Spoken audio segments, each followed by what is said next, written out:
alo piang van lal beratsu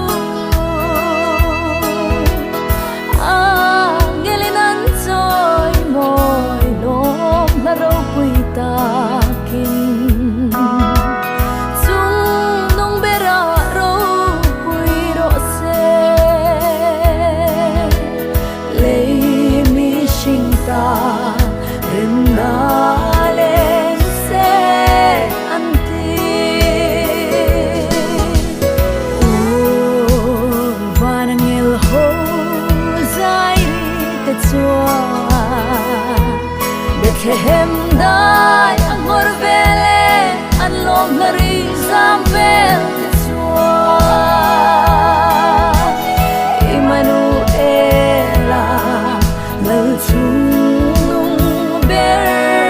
rose anti rimnal thiang lim ber chua piang ta Davida thar si en moi chatuana ta kum khoi na lal reng anga a bing lo pui sa tuanin an fakang vanangil ho zai te chua Bethlehem dai angor vele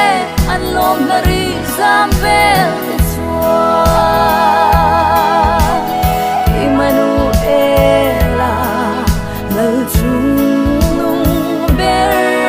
rose anti Angel te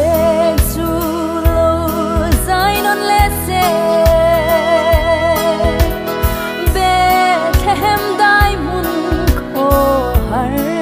ka om lai ya an rimoy le an thom te chu kan hin lunga kum khua in cha ro se vanangel ho zai te chua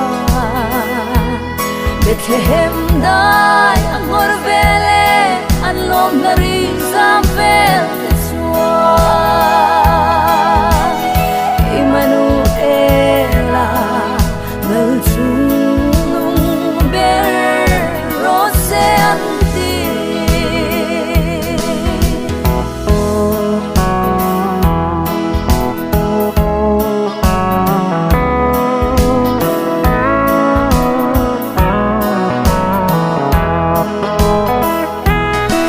Angel te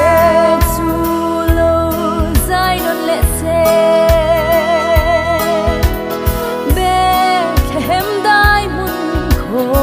har ka om lai ya an rimoy le an thom te chu kan thin lunga kum khua in cha ro se vanangel ho zai te chua Bethlehem dai angor vele an lom lari zamvel